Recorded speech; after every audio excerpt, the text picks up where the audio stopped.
Welcome into the Clocker Sports Podcast. I'm your host, Josh Buckhalter, sitting here with Chicago Bears linebacker, rookie linebacker, Power Echols. A big first training camp for you. First and foremost, thank you for joining me. I do want to know just what has this all been like, this entire experience for you coming out of college, undrafted guy, trying to battle for a roster spot? Honestly, just taking it a day at a time. Thankful to be here. God gave me the opportunity. And every single day, just putting my best foot forward, giving my all to my family, my teammates, and to God, and going from there. How different has this experience been from maybe getting ready for a college season? I would say just how fast it is, the intensity, the mindset every single day, but I would say I've done a pretty good job of transitioning. We've seen the intensity from this coaching staff a lot. Is this a new thing to you, and how do you take that kind of coaching? I think it's just a professional mindset, a grown man mindset. I feel like, there's no tomorrow. And college, you kind of know you got, 2 more years of college. I got next year, whatever case is, I might red shirt, but it's right now in the NFL, and we need to win now. So that's the mindset they kind of brought. So you just got to hop on board and give everything you have into right now. How do you approach competing at a spot that's as deep as this group is, as deep and talented as this group is?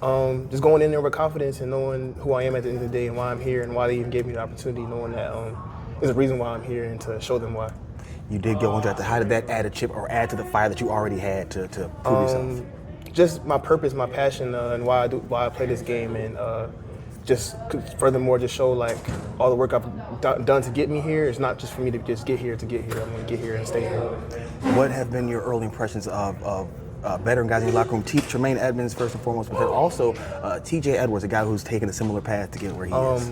Honestly, they've been great. I feel like we've got a great room, and they give me nothing but advice and just pick me up along the way, and just encouraging me to just continue to be me, continue to get better, take it one day at a time. There's also a lot of young guys in that room too. How do you guys maybe kind of bond while you are still competing for roster spots? Just looking at each other's strengths, looking at what each other does well, and giving feedback on how we could do things better, but also just knowing that we've got to put our best foot forward and give everything we have every day and make each other better.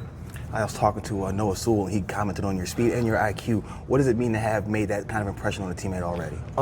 Honestly, I didn't even know that, but I just feel like it's great because just watching him, just seeing that he's been here, he's a veteran guy. I think it's his 3rd year here, and just seeing how he approaches things, how he goes in, just the little things, like the details, the special teams, how he uses his hands, his explosiveness, his knowledge of the game, just picking things that I like from him and just trying to add it to my game. What have been your impressions of Dennis Allen as a coordinator? Fiery guy that, no holds barred. He's him 100% of the time, and he fits the defense for sure. Like it's his defense, and you can just see his emotion and how he carries himself. They've given you the green dot when you're on the field. That's a lot of responsibility. How has that, flood of information been for you and made your ability to digest the playbook any more challenging? I would say just, I've been the mic before in college, and started at the mic for my first 2 years at Carolina. Well, first 3 years, but was the mic at Carolina. And honestly, you're the quarterback of the defense, and you just got to command it and be boisterous and monstrous with your voice. And when you make a call, and make sure everybody hears it. Richard Smith is new to this staff. Obviously, a lot of the coaches are, but what have you gotten from him early on? Old school guy, just hard-nosed, real linebacker coach, and a guy that loves ball for sure. How valuable will it be down the road for you guys to do all this cross-training that you guys do, training at different positions? Extremely valuable. Honestly, it just shows us the versatility of the guys that's going to be in the room, and all their skills and strengths. We could be able to play multiple positions and not be drop off. Have they given you anything particular that they want you to work on? I would say just continuing growing my knowledge of the game at Mike, and obviously the Mike has to know what everybody's job is at all times on the field. So I grow there. Then if some plug and play happens, they'll be able to put me wherever they need me. By football standards, you are an undersized player for your position. How do you defy that maybe, or maybe even utilize that to your advantage? I would say defy that just because, you can't measure a man's heart and, his desire and will.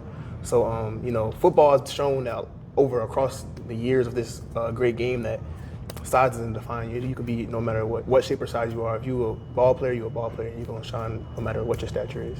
There's a guy with a similar physical profile out in Kansas City, Nick Bolton. Have you studied his game at all and maybe try to play I've seen his game. I respect his game for sure. I feel like he has a good game. I've seen it, but I wouldn't say I've necessarily dove in and really studied his game. Last one for me. If you had to describe yourself and give your elevator pitch for what kind of player a team is getting, Bears or anybody else, what would that be? somebody who's going to give everything he has to his teammates, his organization, his family, and to God for sure, the person that got him here, but also somebody who can't be measured by his size or stature, but by how he plays the game in his heart, and knows that every time he steps out on the field, he's going to give everything he has to his organization, his team, his family. Chicago Bears linebacker Power Echols, thank you. Good luck to you in the rest of the training camp in the season. Appreciate it.